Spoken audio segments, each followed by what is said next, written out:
If you're looking for passive income, buying a business is a bad idea.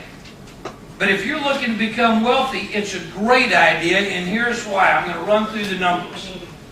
This is a typical, look, here's something to think about. Here's something to think about. The average business from startup to 2 million. 2 million in sales, 2 million in turnover, pounds, euros, dollars, it doesn't matter. 95% of all businesses never get to 2 million. Furthermore, the first 5 years is like the critical time. Well, if most businesses never get to 2 million and the first 5 years is the most critical time, my thought is, why don't we skip that part? Let's just skip it. We don't have to go through this brain damage. We can skip this whole part and start right here. What a good idea, and that's what I've been doing. I don't buy big businesses. I have before, but I don't do that really anymore. I kind of like buying smaller kinds of businesses.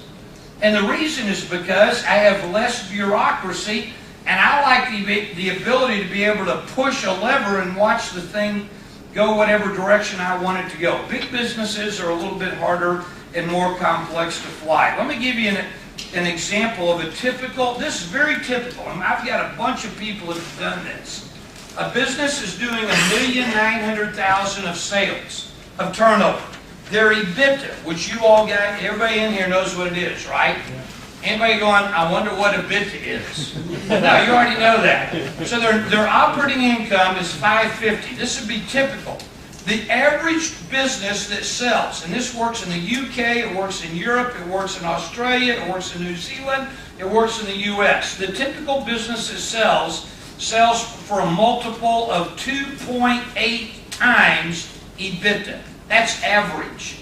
Average multiple that it sells for is 2.8 times. Well, I said, let's take EBITDA and multiply it times 3. So that's a purchase price of £1,650,000 pounds or euros. Now I know what you're thinking. You're thinking, well, Keith, this is a great idea. I don't have £1,650,000 pounds. I know. Wait a second. Of this $1,650,000, the seller, the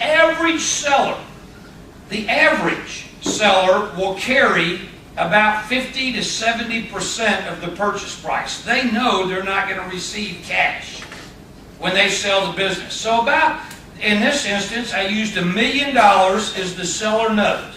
So the seller is selling for $1,650,000. Of that, they're going to carry a note for about 8 years at 8%. The bank, now this is harder today than it used to be with the banking situation, but typically when you buy a business, there's some assets that the business owns that you're able to take to the bank. If there's not, then part of this bank financing gets rolled into the seller. So the seller just gets a little bit bigger. So the bank typically would finance $350,000. The seller is going to finance $1 million. That means you're $300,000 short. I already know what you're thinking. Keith, I don't have $300,000. I know. Let me ask you a question. Is there anybody in this room who has some money they'd like to invest today? You got investment capital and you'd like to earn 20% annual cash-on-cash return. Would anybody like to earn it? All right, look around the room. Look around the room.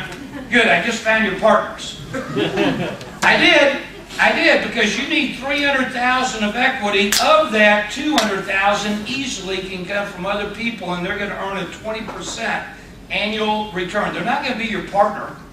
They're not going to be your partner. You don't get to make 20% and own 50% of the deal. You get to earn 20%. So now, how much money do you need? Well, under this example, it's $100,000. Suppose you say to me, Keith, I don't have $100,000. All I got is $50,000. That's okay. Your partner's going to put up $250 and you're going to put up $50. I've literally seen people do this exact same deal and put in as little as 10, 15, 20,000 pounds or euros or dollars of their own money. It doesn't take a lot of money. So let's see what the math is when we get all done. The math is this million right here is going to cost $170,000 a year for the next 8 years. This $350 right here, 8% at 6 years, is going to cost $75,000 a year for the next 8 years. This 20% or 40,000 per year is as long as you keep these guys in the deal. So let's add this up. I got 550 of profits that are available to be spent on this financing. If you take 550 minus 170 minus 75 minus 40, what you're left over with is 265,000 a year. 265 a year. How much did you invest? 100. You invested 100. And what you're able to produce is 265 a year. Unlike real estate, where you got to go out and do a new deal every year, every day to make money, this one just sits here and grinds out cash. If you run it. Now, if you try to get passive and be on it and leave it and systematize it, you're going to have some problems. But if you dig in and say, you know what, I'm going to grow this thing, I'm going to be engaged, involved, then these numbers are real. At the end, if you say to yourself, here's where it gets kind of interesting. If you say to yourself, you know what, I'm willing to live off of 150 a year, and that other 115 that the thing is making, I'm going to throw it at the debt. Here's what this thing looks like at the end of 5 years. At the end of 5 years, what this thing looks like is this. At the end of 5 years, your investment is 100. Your return on your investment is 150 a year for the first 5 years. At the end of 5 years, in the 6th year, if you take that extra 115 and throw it at the debt, and of course, you know, if you grow it, it could even be better than this. At the end of 5 years, your annual earnings from owning this business will be $550,000 a year. That makes the assumption you don't grow it. And you will have an asset that if you wanted to sell it for 3 times earnings is worth $1,650,000. There's no debt. There's no debt at the end of 5 years. Now, it's not passive, and it's not for everybody.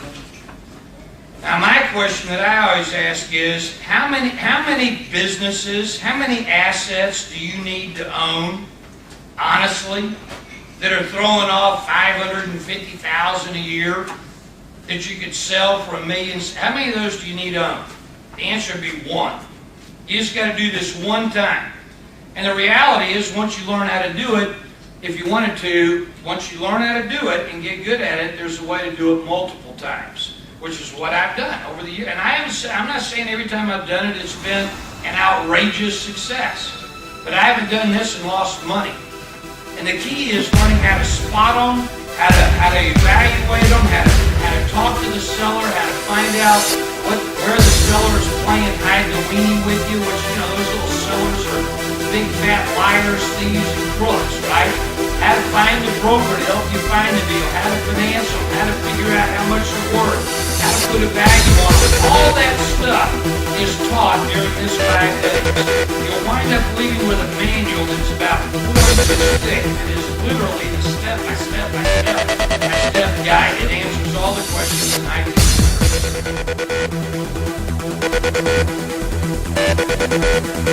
can.